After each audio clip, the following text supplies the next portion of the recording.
धर्म प्रोजित कई तवोत्र परमो। श्रीमद् भागवत का विषय क्या है?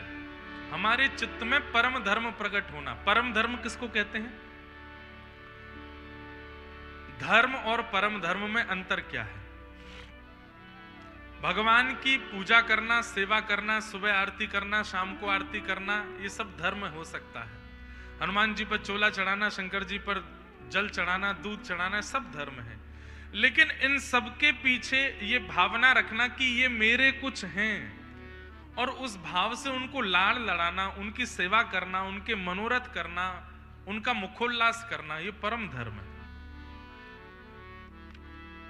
धर्म और परम धर्म समझ रहे हैं?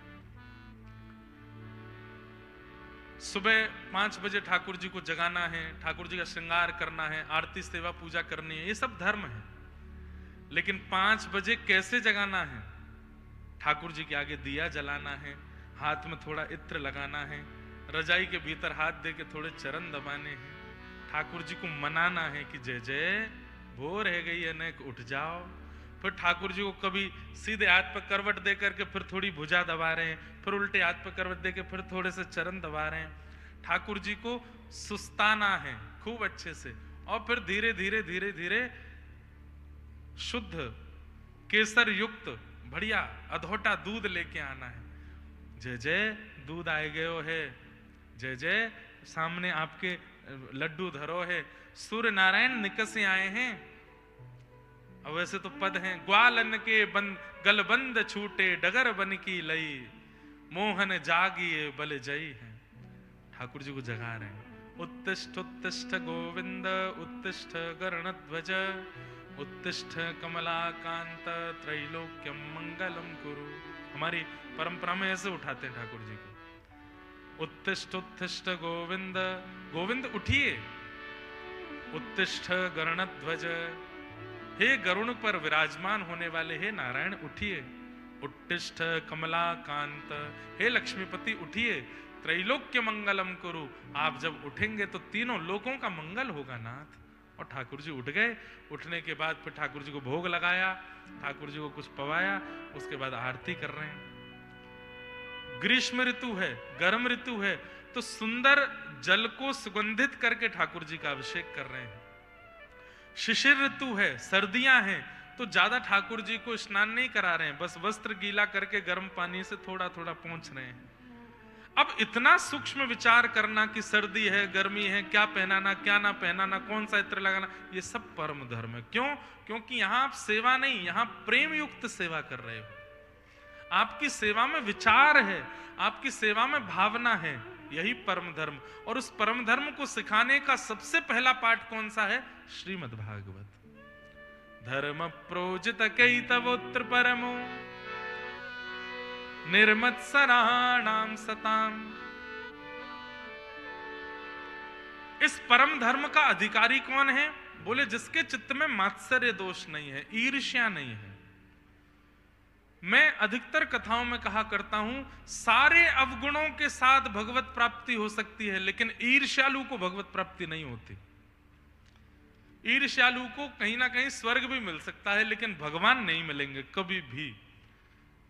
इसलिए अन्य के प्रति कभी ईर्ष्या मत करो। कोई आपका बुरा भी कर देता है तो आप मन से यही चाहो कि इसका भला हो, कोई बात नहीं, इसने ऐसा कह दिया कर दिया, हमारे मन में इसके प्रति कोई और विचार नहीं है। निर्मत्सराणाम सताम।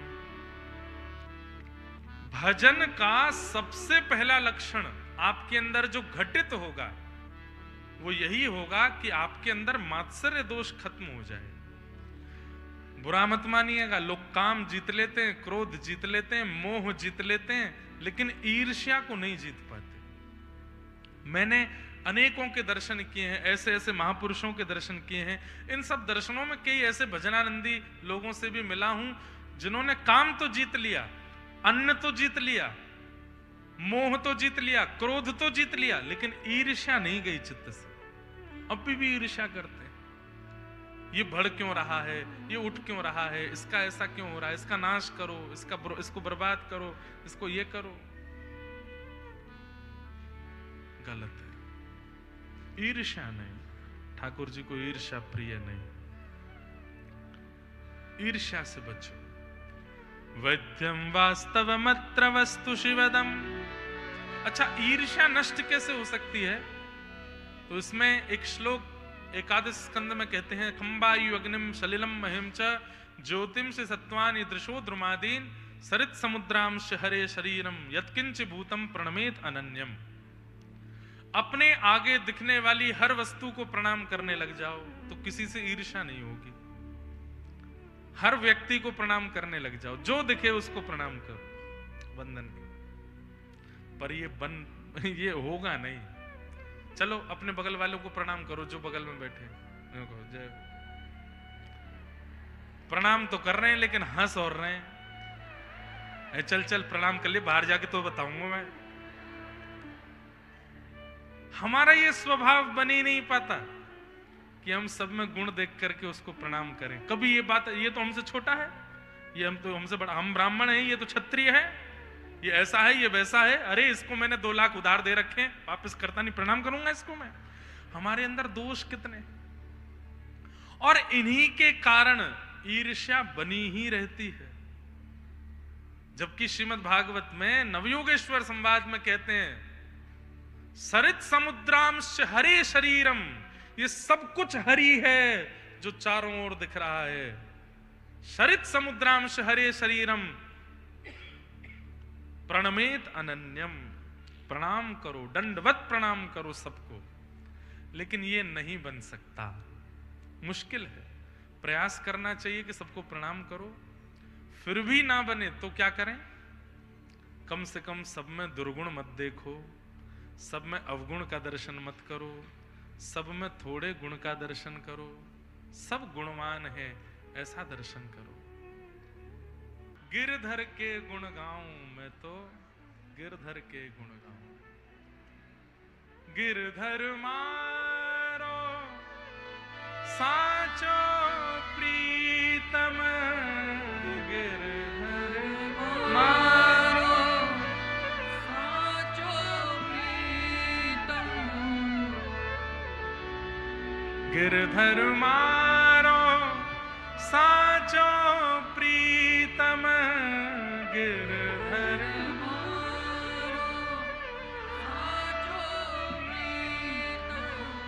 देखत रूप लुभाऊं,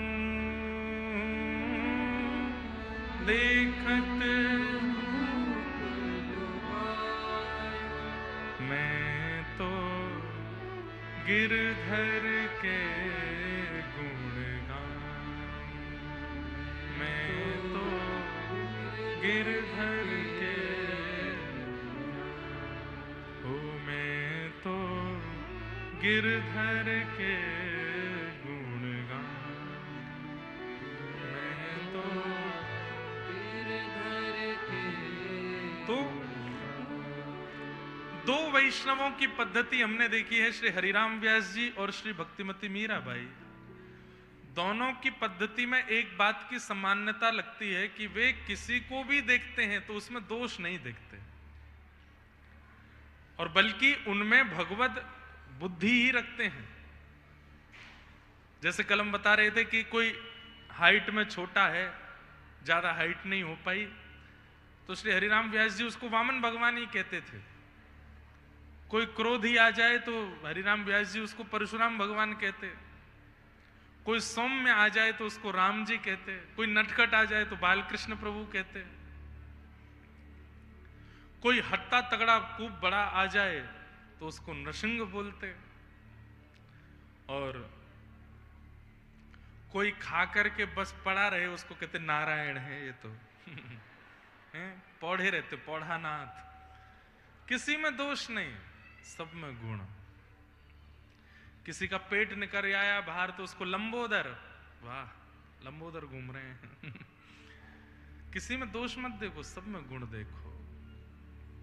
बड़ी कृपा है आज निर्मत सराणाम सताम, इस विषय पे हम चर्चा कर रहे थे कि किसी के प्रति भी मात्सर्य दोष, ईर्ष्या की भावना मत रखो। हम बोलने वाले हैं कि किसी के प्रति ईर्ष्या की भावना मत रखो, पर हमारे प्रति कईयों की ईर्ष्या की भावना है। कई आचार्यों के प्रति ईर्ष्या करने लगते हैं लोग। कितना बड़ा अपराध है। अरे मानवों से ईर्ष्या करना अपराध माना जा रहा है, किसी आचार्य, किसी वैष्णव, किसी हरिभक्त परायण से यदि ईर्ष्या रखते हैं, कितना बड़ा अपराध है। इसलिए ईर्ष्या मत करो। निर्मत्सराणाम सताम वैद्यम वास्तवमत्र वस्तु शिवदम। भगवान से कोई संबंध बनाओ, कोई भी संबंध स्थापित करो, और उसी संबंध से हरिजनों को भी देखो। हरि हमारे जो लगते हैं वही संबंध हमारा सबसे हो। श्री जी भी फिर उसी संबंध से हैं, हरि के दास भी हमारे फिर उसी संबंध से, हरि का धाम भी फिर हमारा उसी संबंध। जैसे हम एक उदाहरण के रूप में, जैसे बद्रीनाथ धाम को हम ननिहाल बोलते हैं। बद्रीनाथ धाम हमारी ननिहाल है। आप कहोगे कैसे?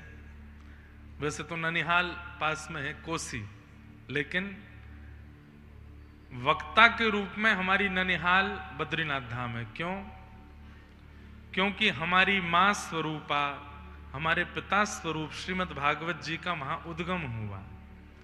तो उद्गम होने के नाते जिनसे हमारा जीवन है, ऐसी भागवत जी का जहां प्राकट्य हुआ, मां का प्राकट्य स्थल ननिहाल होता है। तो भागवत जी वैसे तो कृष्ण है, लेकिन जब कथा कहते हैं तो कथा जो है वो माता है। तो कथा माता का प्राकट्य बद्रीनाथ धाम में हुआ, इस नाते से वो हमारी क्या हुई? ननिहाल। वेद व्यास जी हमारे कौन हुए? वेद व्यास जी हमारे पर नाना। क्यों? भागवत जी को प्राकट्य उन्होंने किया। इस प्रकार से अब ये एक सामान्य भाव है, सबके अलग अलग। हम सोमनाथ जी को अपना गुरु घर मानते हैं राम कथा का। प्रथम राम कथा हमने सोमनाथ में की, और राम कथा के हमारे गुरु जी कौन है? श्री सोमनाथ महादेव, हमारा गुरु घर है। तो वहां जब प्रणाम करने जाते हैं तो श्री राम कथा के गुरु रूप में श्री सोमनाथ जी को प्रणाम करते हैं, वंदन करते हैं। ऐसे ही ठाकुर जी से, अब ये तो वो संबंध है जो बताए जा सकते मंच से, कई भाव नहीं बताने चाहिए, गोपनीय रखने पर भगवत संबंध होना चाहिए। ठाकुर जी से एक संबंध तो होना ही चाहिए। वैद्यम वास्तवमत्र वस्तु शिवदम। अगर कोई संबंध नहीं पता है तो श्रीमद् भागवत जी के आश्रय में आओ, भागवत जी कृपा करके संबंध प्रतिपादित करते हैं। ठाकुर जी से कोई ना कोई संबंध उचित बताते हैं। तापत्रयोन्मूलनम, 3 प्रकार के तापों का उन्मूलन करते हैं। कल भी मैंने इन विषय पर चर्चा की थी। आदि दैविक, आदि भौतिक, आध्यात्मिक तापों का नाश करती हैं भागवत जी। पीड़ा तो जीवन में आती है, पर हम पर प्रभाव नहीं डाल पाती, हम एक रस रहते हैं। तापत्रयोन्मूलनम श्रीमद्भागवते महामुनि कृते किंबा परैरीश्वर सद्यो हृदय वरुध्यते त्रिकृत भी शुश्रूषु विस्तच्छणात्। श्रीमद् भागवत कैसा ग्रंथ है? तो यहां पर व्यास जी कह रहे हैं कि कथा सुनने की इच्छा मात्र से हरि चित्त में आ जाते हैं। कथा सुनकर के क्या होगा वो नहीं बताया, कथा सुनने की इच्छा मात्र से हरि चित्त में आ जाते हैं, हरि हृदय में आ जाते हैं। ऐसी भागवत की कथा है। आप घर बैठे बैठे सोचो, फोगला में कथा चल रही, हम सुनने जाएंगे, तो ये इच्छा मात्र आपके चित्त में हरि को प्रकट कर देगी। सुनकर के क्या होगा ये तो सुनने के बाद पता चले, निरुध्यासन करने के बाद पता चले। इस वक्त आप सबके चित्त में हरि हैं, इस वक्त आप सबके चित्त में ठाकुर जी हैं, और 7 दिन जब तक कथा सुनोगे तब तक ठाकुर जी रहेंगे। लेकिन असली परीक्षा 8वें दिन से होती है। वो जो हरि चित्त में आए हैं वो सदा रहें, कभी जाए ना। मेहमान घर आया, 1 दिन को आया, 2 दिन रुक गया, 2 दिन को आया, 4 दिन रुक गया, 4 दिन को आया, 7 दिन रुक गया, लेकिन वो हमेशा के लिए नहीं रहता है। कब रहता है? जब उसे लगने लगे कि अब यही मेरा परिवार है, यही मेरा सर्वस्व है, यहां मेरी अनुकूलता है, यहां मैं रह सकता हूं, तो ही वो रहता है। ठाकुर जी आए हैं, अभी अतिथि बन के चित्त में बैठे हैं, पर वो अतिथि ना मान करके सदा के लिए चित्त में बैठ जाएं। मेरे प्रभु राधा रमन मेरा साथ निभाना, मेरे प्रभु राधा रमन मेरा साथ निभाना। दिल में बसे मेरे चोर प्रभु उनको निकालो, ये घर है प्रभु आपका अधिकार जमा लो,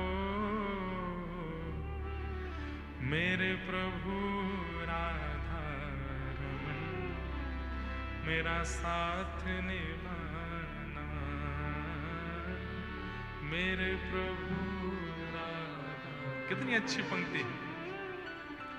दिल में बसे मेरे चोर प्रभु, चोर कौन है? काम क्रोध आदि आदि जो भी जिससे भी हम संसार में फंसे वो सब चोर हैं। दिल में बसे मेरे चोर प्रभु उनको निकालो, ये घर है प्रभु आपका अधिकार जमा लो। दत्तात्रेय भगवान 24 गुरुओं का वर्णन करने के बाद कहते हैं देहो मम गुरु। मैं अपने 25वें गुरु के बारे में बता रहा हूं। हे यदु महाराज ध्यान से सुनो, कौन है 25वें गुरु? मेरा शरीर। क्यों? क्योंकि ये देह देवालय है, इसमें ठाकुर जी निवास करते हैं। अभी भी बैठे हैं। हमारे गुरुदेव एक बार कह रहे थे ठाकुर जी ने जब संसार बनाया, जानवर बनाए, पेड़ पौधे वृक्ष बनाए, तब तक सब ठीक था। लेकिन जैसे ही मानव बनाया, सब लोग इधर देखो इधर देखो, जैसे ही मानव बनाया तो ठाकुर जी ही डर गए। बोले अरे ये क्या बन गया? क्यों? बोले ये मुझे बहुत परेशान करेगा। ठाकुर जी आप छुप जाओ। तो कहां छुपे? समुद्र बनाया, समुद्र के भीतर जाके छुप गए। ब्रह्मा जी ने कहा ये मानव बड़ा चतुर है, एक दिन यहां भी आपको ढूंढ लेगा। ठाकुर जी ने पहाड़ बना दिए, पहाड़ों में जाकर के छुप गए। बोले ये मानव यहां भी पहुंच जाएगा, अभी मुक्तिनाथ होके आए। वहां ठाकुर जी तप कर रहे थे। किसी समय दुर्गम स्थान इसलिए ढूंढे जाते थे कि मुझे कोई डिस्टर्ब ना करे। आज देखो कितनी भीड़ बद्रीनाथ में, 35 किलोमीटर का जाम लगा है, लोग पहुंच गए वहां भी। ठाकुर जी ने चंद्रमा बनाए, सूर्य बनाए। बोले मानव चंद्रमा पे तो पहुंच गया, सूर्य पे भी पहुंचने के प्रयास में है, ये यहां भी ढूंढ लेगा। तो भगवान ने क्या किया? सब बनाने के बाद मानव के अंदर ही छुप गए। बोले यहां नहीं ढूंढेगा, ये सब जगह ढूंढेगा, अपने भीतर नहीं ढूंढेगा। सब जगह मुझे खोजेगा, अपने अंदर नहीं देखेगा। इसके अंदर ही छुप जाओ। तो हमारे अंदर छुपे हैं वो। श्रीमद् भागवत प्रमाण दे रहे हैं कि कथा सुनने की इच्छा मात्र से हरि चित्त में आ जाते हैं। इसका मतलब हरि चित्त में हैं। इच्छा से जब चित्त में आ जाते हैं तो हम सुन रहे हैं, इस वक्त तो हैं। बस मनाओ, रिझाओ। जब हम कुछ गलत करने जाते हैं ना, एक बार सोच लिया करो पहले, ये करने से मुझे तो लाभ होगा, लेकिन हृदय में जो है वो चले जाएंगे। ये खाने से मुझे तो स्वाद आएगा, पर मन में जो है वो चले जाएंगे। ये करने से मुझे तो अच्छा लगेगा, पर हरि को नहीं भाएगा, वो चले जाएंगे। इच्छा है कि वो चले जाएं तो करो, और नहीं है इच्छा कि वो जाएं तो कभी मत करो। वो क्रिया मत करो, वो व्यवहार मत करो, वो विचार मत लाओ जिससे हरि चित्त से चले जाए। सदा रहो, मेरे पास रहो। श्याम सुंदर सना हमको प्यारे रहे, हम उन्हीं के रहे हो हमारे। जब किसी को गाली देते हैं ना, अपशब्द बोलते, उसको बुरा कम लगता है, हमारे चित्त में बैठे ठाकुर जी को ज्यादा बुरा लगता है, और ठाकुर जी चले जाते हैं। जब किसी के साथ अनुचित छल करते हैं, कपट करते हैं, द्वेष करते हैं, ईर्ष्या करते हैं, उसको ज्यादा बुरा नहीं लगता, हमारे चित्त में बैठे ठाकुर जी को ज्यादा बुरा लगता है। और आप देखें, छल कपट ईर्ष्या द्वेष अभिनिवेश अहंता ममता आदि करने वाले लोग उस समय तो कर देते हैं, बाद में फिर रोते हैं। क्यों? क्योंकि ठाकुर जी जा चुके हैं हृदय से। पुरुषोत्तम मां से बुलाइए, चित्त में बैठाइए और ठाकुर जी को वचन दीजिए, ना वो खाऊंगा, ना वो पीऊंगा, ना वो देखूंगा, ना वो बोलूंगा, ना वो सुनूंगा, ना वो करूंगा जिससे आप चले जाओ। अपने व्यवहार को शुद्ध रखूंगा। जिस डगर से मुरलिया की धुन आएगी, जिस डगर से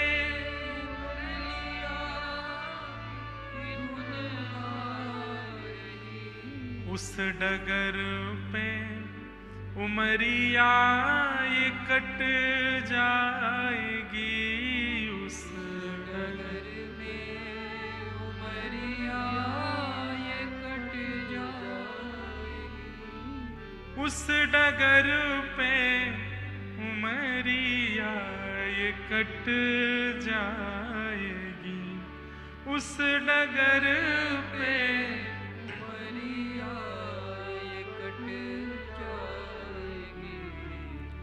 उनकी तस्वीर मन में बसाए रहें, हम उन्हीं के रहें, वो हमारे रहें। उनकी तस्वीर मन में बनाए रहें, हम उन्हीं के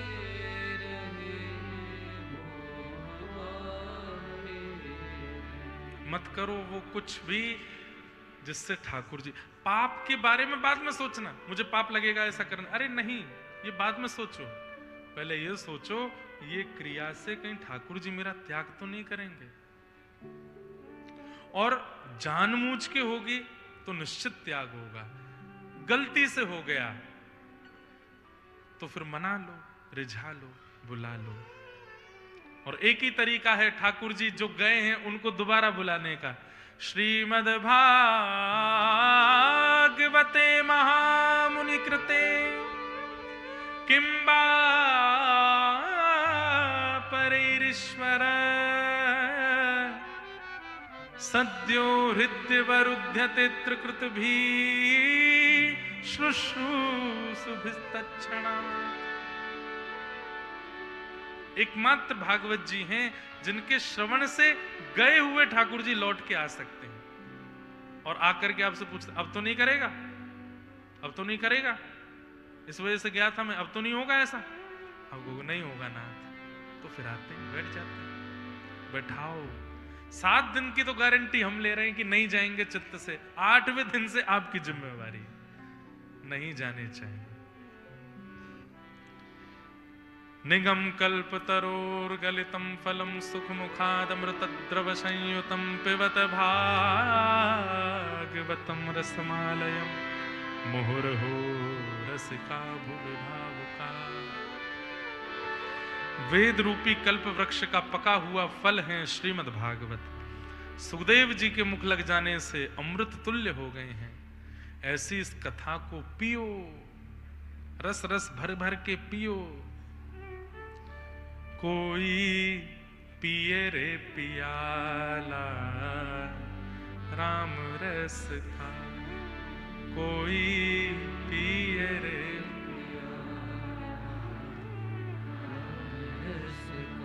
हे कोई पिए रे पियाला कृष्ण रस का, कोई पिए रे पियाला कृष्ण रस का। ये प्याला मीरा ने पिया, ये प्याला